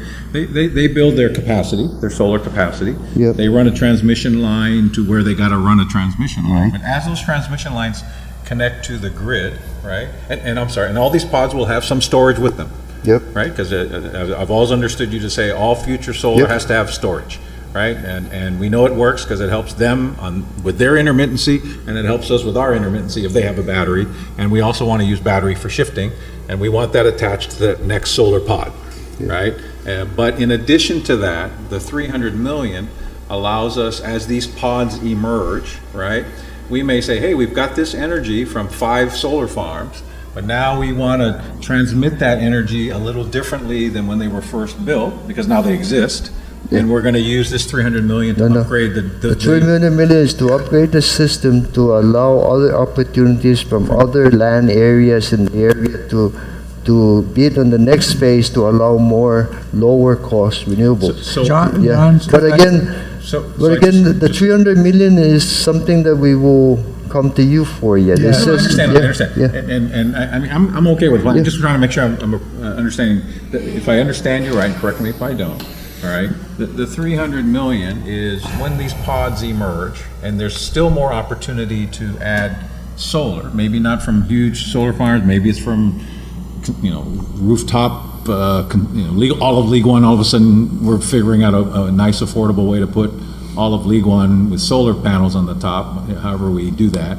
But the ability to transmit that energy and have it interface with our grid, that's an example of how you would use some of this 300 million. Yeah, to upgrade, to provide batteries and circuits today that are already having issues because too much rooftop, to provide energy storage, so perhaps those things that are out there that are from the rooftops, we can catch that and use it other times. So yes, all of those are all part of the This overall plan. overall plan to, by 2030, really have a system now that can fully accommodate a 50% renewable, and then beyond that, Mr. Chair, sorry. Yeah, I just, John, I appreciate you always giving us the bigger picture, but I think we need to go back to what we're talking about today.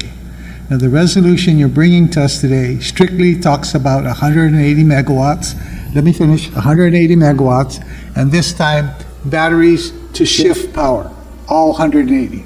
Am I correct? Yep, that's correct. Okay, so that's where I'd like to focus our energy. Otherwise, we're going to be talking, John, let's No, focus. all I'm doing is No, you're giving us the just big giving picture, you which the I whole appreciate. leadership because I guess the commissioner wasn't here last week, Okay. and that's why Okay. I'm giving him an update. Okay. But all I'm also saying is that I can explain this further later as we proceed further. Right, as we go But through. today, the only thing we're trying to prove, you're correct, is the 180.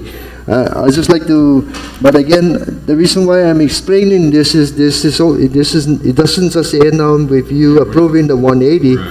I want everybody to understand also that we are looking and seeking to how to correct this changes to procurement laws to serve the best interests of ratepayers. That part's interesting. That Yeah, part is so that's why it's necessary. here, and That should what I'm jump saying to now is right this. after the 180. Yeah, we're moving on this because if we should move on this before the Before you- 180 is bid before you let out pricing the are bid. open. No? Before you let out the bid, John. Because, yeah, before we open the bids on this thing. So we have like 3 or 4 months period that we have to try and get this done. Okay. So I think by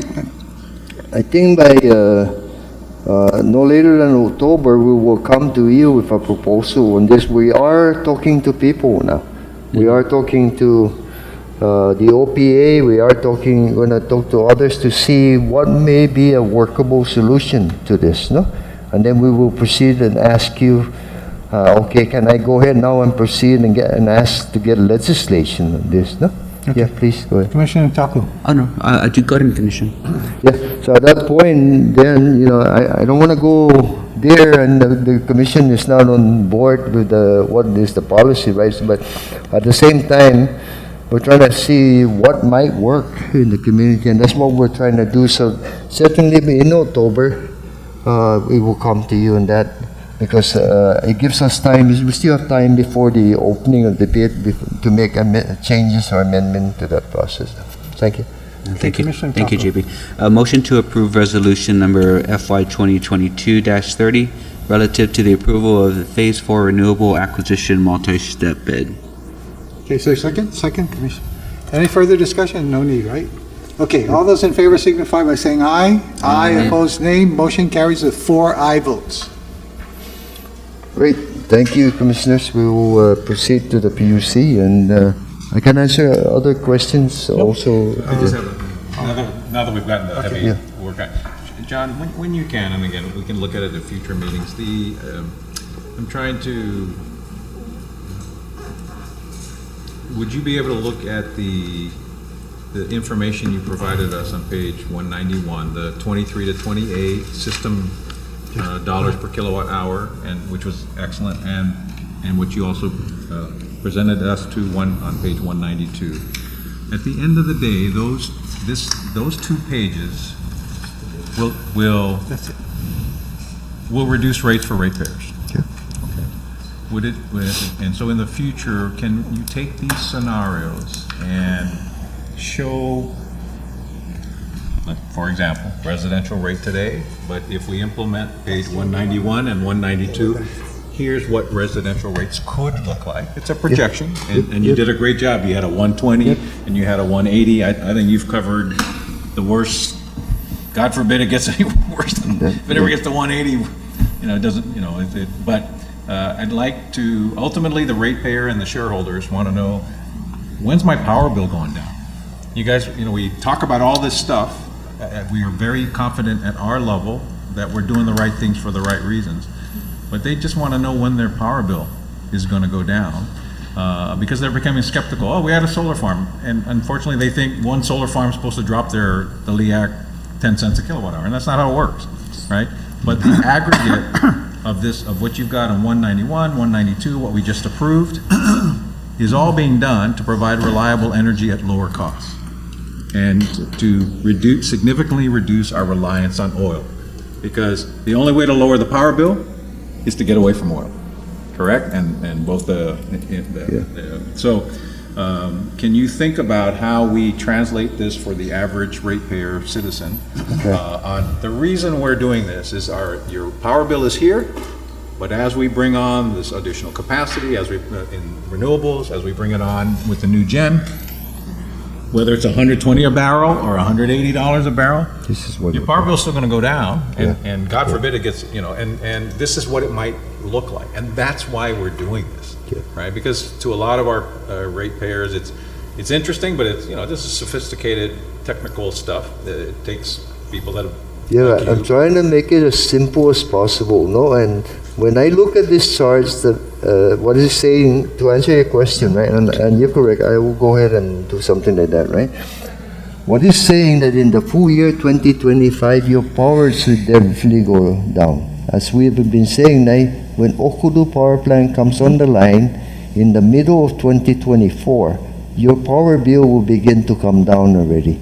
And then if you had run the full year of 2025, this is the projection of what that cost will be. Correct. So the answer, the immediate answer is 2025. 2025. How much? Right here? Right here. And I know, Yeah. right here makes sense to us. But you showed wanna us the go, number, and she's you're gonna say- be on the total base, total rate, right? Okay, I can put the total. Percentage-wise, it's the Yeah. same. Yeah. I mean, the decrease from 22 cents to 14.7 cents, percentage-wise, if fuel rates stay the same as they are now, that's the percentage decrease in 2025. And you understand that, and you and John and all of us at this table understand that. You think the average. No, I understand what you're saying. And our understand. duty is to translate Yeah, and we will do all of that. this into. Which is- To simplify it. Yeah. To me, you've simplified it at the policymaking level. You have, this is an excellent summary, and we all get it, and Mike just showed us exactly the math, right? But you know anyone watching this? You just, Well, I've been saying this since Yeah, but. tens of presentations, everything, that 2024 when Okudo comes down, right?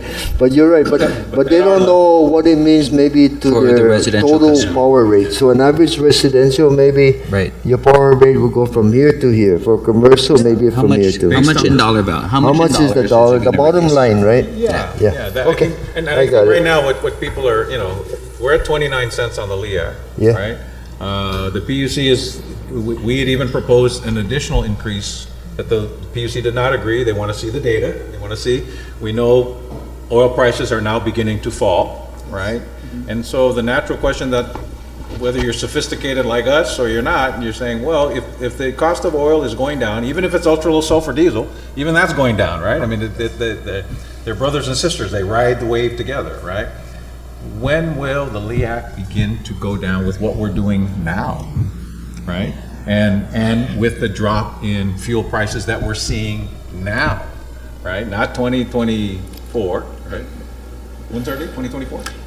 End of 2024, but full year 2025. Right. Full year 2025, so, full disclosure, it's gonna be 2025. Let's just call it 2025, right?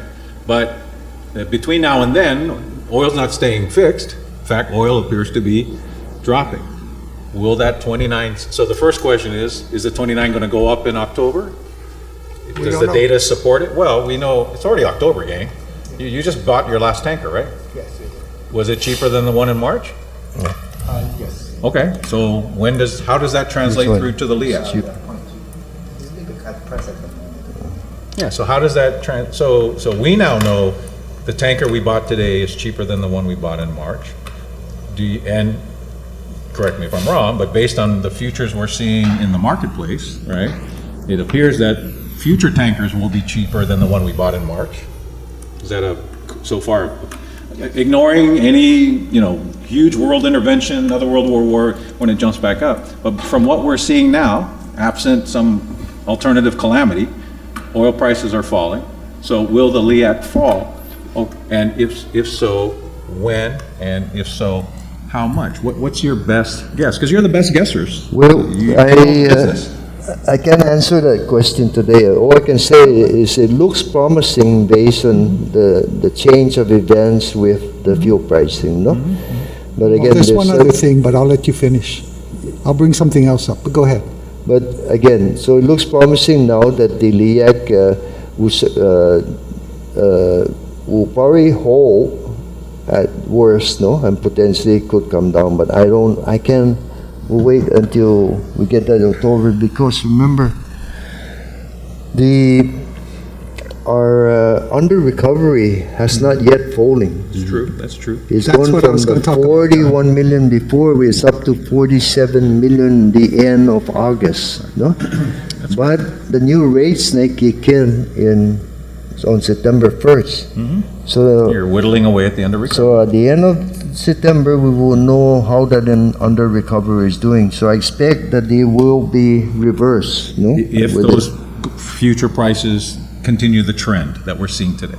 That's right, and based on the rate that we have today, no, and the pricing seems to be, so then we'll have a basis to look at this and project again, maybe, again, we have to project all the way to January of 31st, no? So John, Yeah. I hear you saying all these things, and I think we need to be really clear. You need to be clear. So you're saying that the price of oil, and John Kim, you're saying this too, price of oil is beginning to slow decrease, which is very good. My question is, John, how long is it going to take you to finish the $47 million under recovery? A long time. I mean, can you drop the 29 cents, or do you have to leave it at 29 cents to try and get, what do you say, John Kim? Don't you have to keep it at 29 cents to get that $47 million down, or no?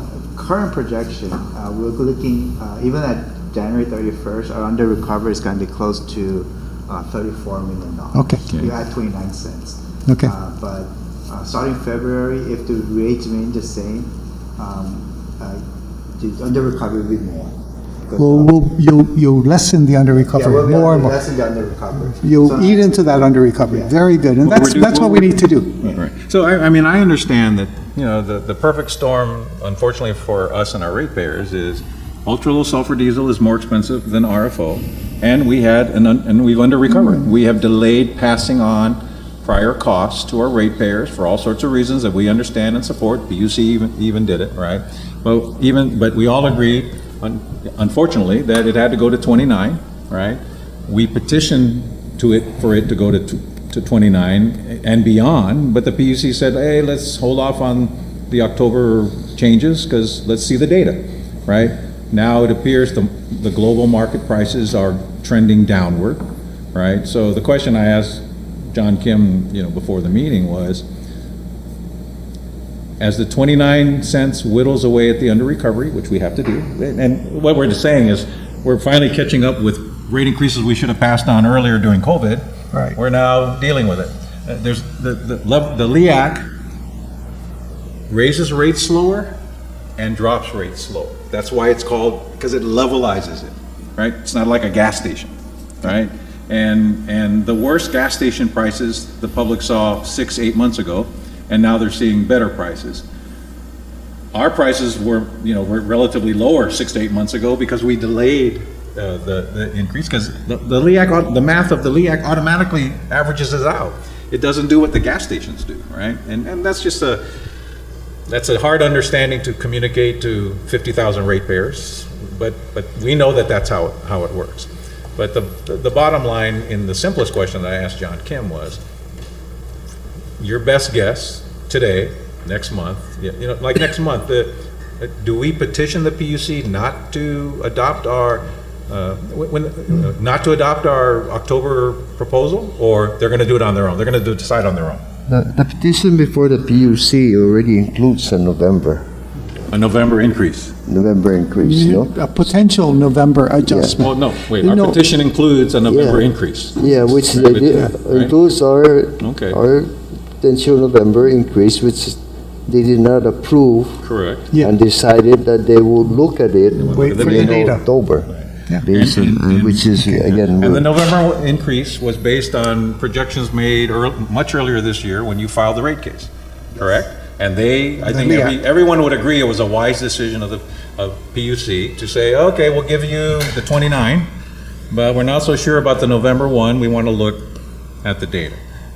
Prices now are trending lower today than they were when you and John projected when we filed when did we file the rate case? May, April? May, June, around this. Yeah, okay, all right. So, It was to take effect August 1st. We That- took effect in July 1st. No, but what I'm saying is the LEAC period starts in August 1st, right? Yes, but we filed earlier. Yeah. Yes. Yeah. The And- 29 started No, when did the 29 start, John Kim? 29 started this month. September 1. Just September 1. Right. Okay. So unlike in the past, when the market was more normal, when all the years that we were on PUC and here, right? February and August, you made a number and it pretty much held for 6 months and then you adjusted. But the world changed in the last 2 years when oil went stupid, right? So we had to make interim changes, right? And so we filed again after February and before August saying, hey, the world's stupid. What do you want to do? And we now are paying the ratepayers are now paying 29 cents a kilowatt hour starting August 1st. And based on what we filed, we asked even for a November 1st increase on top of that, correct? Okay, so, but now that we know more information than when we filed in May, do you believe we still need to ask for the rate increase on November 1st? We're not asking, okay. No, it's in That's what our, it- is it in our rate filing or not? I mean, correct me if I'm wrong, I thought I heard No. you say it's in our rate filing. Commissioner, what it is we had the three-step increase, and then the BUC only approved two of the three but- increases. Up to the 29, right? Right, and so they will revisit that. They'll ask John Kim for the updates as they do 10 days before, and then they'll determine if there is a need for any. There's no need for filing anything from our part. We as GPA approved by the CG will not make any other filings. They'll just ask us for an update on where Where we the- are where- with that's our it. projections and the under recovery. So, okay, and I appreciate that that's how it's worked for the last 30 years, 99% of the time. But now we have new information. Rates are falling, oil prices are falling, but we still have an under recovery, right? And it's still significant, right? So there's nothing stopping us from, I guess, maybe it's semantics, we supply the data, right? Yeah. But when you look at the data, you two yourselves could say, gee, it seems to me either we need it or we don't need it, correct? And if we don't need it, would we tell the PUC that? And if we don't need it, why wouldn't we tell the PUC that? What, I mean, it's not like they're the only ones that contribute to the decision. If we ourselves see that there's a chance to lower that LEAC, or definitely not raise it, why wouldn't we, as part of the data exchange, why wouldn't we tell them that? I mean, that's why I'm curious, just from our own team, what do you see? Do you, Well, and as I asked again- John Kim, how long are we gonna charge 29 cents? That's what I'm trying to say. I'm saying it's promising, you know, Okay. that everything's looking, and so we'll, you know, we'll run the numbers, make our projections. We're making a change in the overhaul schedule of the Cabers tool, which I see helps Yes, helps the us, process, yeah, because absolutely. again, the overall schedule is being changed because of the difficulty in getting the expertise here due to visas or other things, no? So we had to be. And the cooler weather will help stuff. us So in we'll November, see. December, January, So absolutely. right now it looks promising, and so by next month we'll be able to, we'll work on the numbers and then we'll let the commission know. So, Yeah. so I guess, just to finish, but just, with all the good work that you're doing with this very difficult situation, at the end of the day, 50,000 ratepayers are saying, how long is it gonna be this high when we're seeing oil prices fall? To the degree we can explain that, project that, I think it'd be good for us to share that perspective with our ratepayers, with ourselves and our ratepayers, because that's the question that I know I get asked the most. And when they juxtapose falling prices, falling gas prices, at some point even us would fall. You know, we go up and down too. The LEAC goes up and down with the world too, right? It's been down, it's been up. It's the highest ever. The hope is it never goes up beyond this, and it begins to fall. And given the reality we have now, first off, will we need the October adjustment? You know, I mean, I would think, November adjustment. I mean, the November adjustment. Yeah, October definitely has this data right now. No, so, I'm yeah. sorry, the November adjustment. It's going to be 29 for August, September, and October. The question is, does it go up November 1?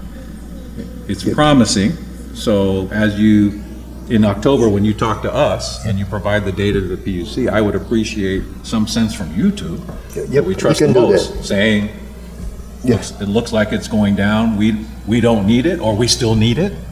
I mean, at least do the due diligence, right? But if we don't need it, I don't mind us telling the PUC we don't need it, because world events have Well, helped us. typically, of course, we'll provide the data, and the way it works is as close as possible to the PUC meeting in October. That's when the data is provided.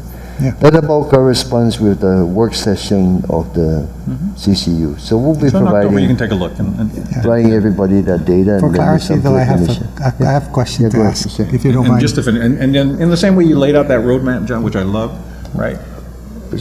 Do a LEAC roadmap for the next 6 to 12 months. What's our best guess in light of the new realities? Knowing that, you know, realities can change, but knowing what we know now versus what we knew, this whole rate case through November was filed based on what we knew in April, May, correct? We know a lot more in September, October, and the trend is promising. So given that information in October, I'd appreciate your sense of how promising is promising. And then, as you did with the renewable plan that looked out to 2030, can you look out to February, March, April? As I asked John Kim before the meeting started, how long are we going to stay at 29? Do we have to go up or not? When can it go down? And again, I think our ratepayers would like to know that. and most of that now is projected power through what's the, Morgan Stanley? Morgan Stanley. Yeah, so we'll Whatever utilize it to is, see whatever how it that all changes. Okay. And I have, Yeah, go I'd ahead. just like to ask John Kim a question. Yes. Yeah, John, I want to make sure we're not saying the wrong thing. 0.2% RFO is actually more expensive than diesel, right? Correct. Yes, yeah, it has additional It's not, premium. yeah, it's not going down. That's not going down. No. Actually, diesel is cheaper Yes. right now because nobody's going to burn RFO anymore. Everybody's moving away from that. Yes. So that's going up in price. Just, there's a lot of variables here that you have to look at. Yes. Yes. So, I think Commissioner Sanchez said RFO is cheaper than diesel, and it's not. I just want to clarify that. Yes. Currently, we're not buying the regular RFOs. Right. It uses We're leaving RFO. Yes. I get it. Yeah, the 0.2 RFO is almost like diesel, but it has the same heat rate. But it has a little cost more because there's additional premium, and it was designed specific for GPA to run on a Cabras 1 and 2. Right. Until we complete the conversion. No, I get all that. And also the. So the one thing really that we're looking for is the faster we can shut 1 and 2 down, the better off we are. So that Okadu plant can't come soon enough, because the minute the Okadu plant comes in, 1 and 2 are out. Yes, that is correct. I'm even thinking, why do we want to spend any more money on 1 and 2? I'm just saying, if we need to cash. I mean, that's a business decision, John. I mean, they're going to crash. It's a reliability. Yeah, It's it's load reliability. shedding. That's a load shedding decision, yeah. I'm not disagreeing with you. I'm just saying, you have 8 and 9, now you fix them, they're burning diesel. You have Marble that's beginning to provide power to the system.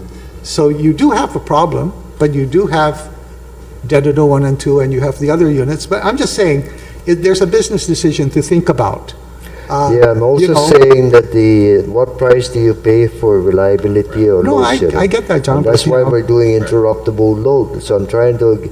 No, and again, I'm just saying, No, you need to I'm look just at trying to it. explain my No, I point. know. So I'm And just you're I'm correct. suggesting. It's a business decision that I'm I can look suggesting at it, and that's say. all. I don't as need an long as answer you- As long as you all agree that, okay, if John, I don't need an answer tonight. I'm just reminding you that that's a business decision you still have to think about, Okay. okay? All right, thank you, Mr. Okay. Chair. Yeah, no problem. Okay, is that all? Let's adjourn? Everybody? Motion to adjourn? We're adjourned. Thank you very much. Thank you, John. Thank you.